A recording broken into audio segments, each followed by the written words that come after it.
اس سے پہلے کہ میں سورۃ العصر کے بارے میں کچھ عرض کروں، چند باتیں تمہیدی طور پر جان لیجیے۔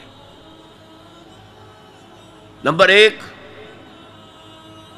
یہ قرآن حکیم کی مختصر ترین صورتوں میں سے ہے۔ صرف 3 صورتیں قرآن کی ہیں جو 3 آیات پر مشتمل ہیں، سورۃ العصر، سورۃ الکوثر، سورۃ النصر۔ 3 سے کم آیات پر کوئی سورت مشتمل نہیں ہے، تو 3 سب سے چھوٹی صورتوں میں سے ایک سورۃ العصر ہے۔ نمبر 2 یہ کہ یہ قرآن حکیم کی اولین صورتوں میں سے ہے۔ قرآن کا اسلوب یہ ہے جو سورہ ہود میں بیان ہوا،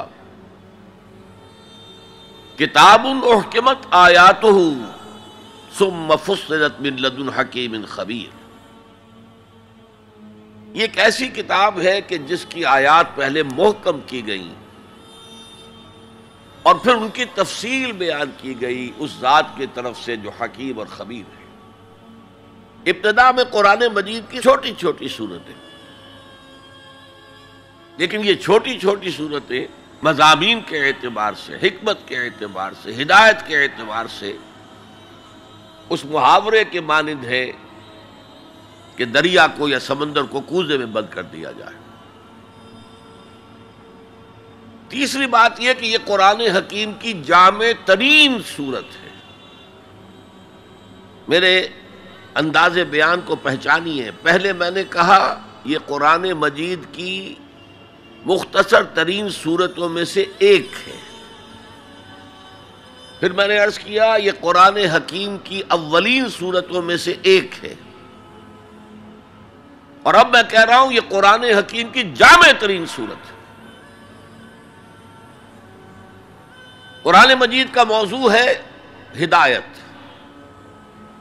الف لام میم ذالک الکتاب لا ریب فیہ ھدی للمتقین۔ رمضان مبارک کی عظمت کے بارے میں بیان کیا، شہر رمضان الذی انزل فیہ القرآن ھدی للناس وبینات من الھدی والفرقان۔ قرآن سائنس کی کتاب نہیں ہے، اگرچہ سائنٹیفک ریفرنسز قرآن میں ہیں۔ قرآن تاریخ کی کتاب نہیں ہے، قرآن فلسفے کی کتاب نہیں ہے، یہ کتاب ہدایت ہے، فکری ہدایت، عملی ہدایت۔ اور وہ ہدایت جو ہے اس سورہ مبارکہ میں مختصر ترین الفاظ کے اندر سمو دی گئی۔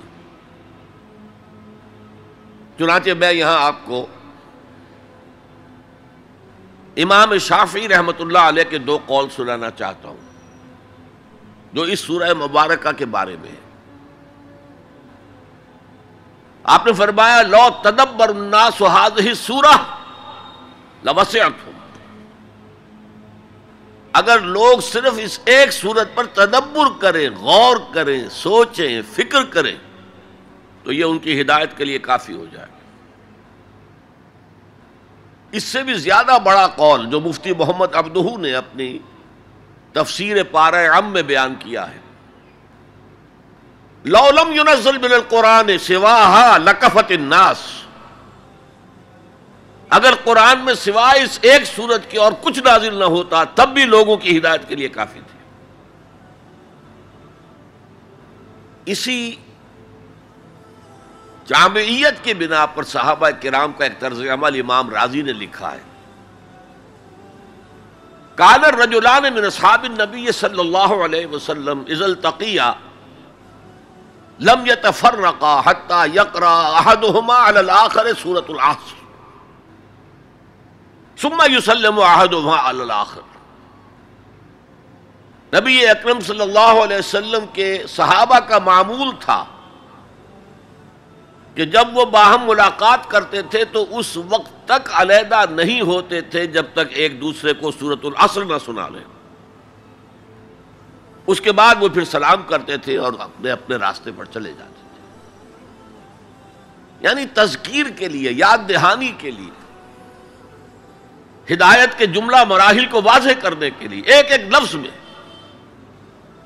یہ سورہ مبارکہ جو ہے واقعتاً اسی کی مثال ہے کہ سمندر کو کوزے میں بند کر دیا گیا۔ ایک اعتبار سے یوں بھی کہا جا سکتا ہے کہ یہ قرآن حکیم کے مضامین کا انڈیکس ہے۔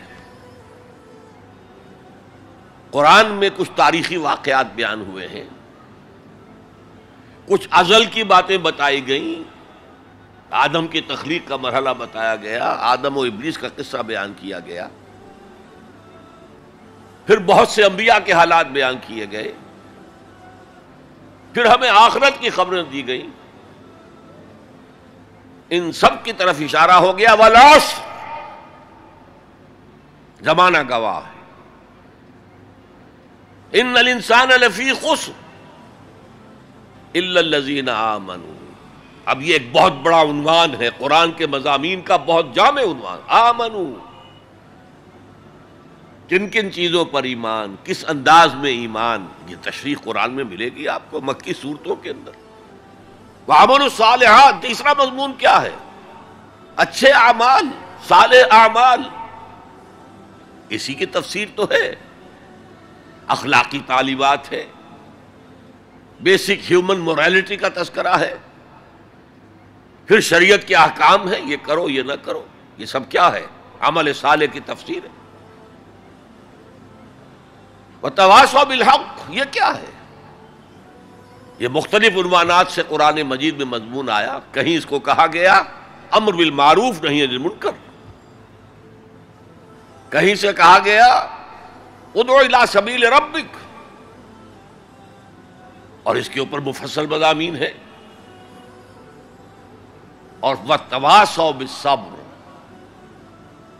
مدنی صورتوں میں جبکہ جنگیں ہو رہی تھیں تو صبر کی جو تلقین آئی ہے، جس طرح سے آئی ہے وہ آپ کے علم میں ہے۔ تو یہی تو مضامین ہے نا قرآن کے۔ تو گویا کہ سورۃ العصر جو ہے مضامین قرآن کا ایک جامع انڈیکس ہے۔ چوتھی بات یہ نوٹ کر لیجئے کہ یہ کلام انتہائی مؤکد ہے، نہایت تاکیدی ہے۔ پہلے تو اللہ قسم کھا رہا ہے، اللہ بغیر قسم کھائے بھی کوئی بات کہے تو مستند ہے ان کا فرمایا ہوا، لیکن تاکید کے لیے والعصر، زمانے کی قسم کھائی۔ ان الانسان لفی خسر، ان تاکید کے لیے، لفی لام پھر تاکید کے لیے، خسرن تفخیم کے لیے، معمولی خسارہ نہیں، 1000 2000 لاکھ 2 لاکھ کروڑ 2 کروڑ کا خسارہ نہیں، بہت بڑا خسارہ، تاکید کی انتہا ہے۔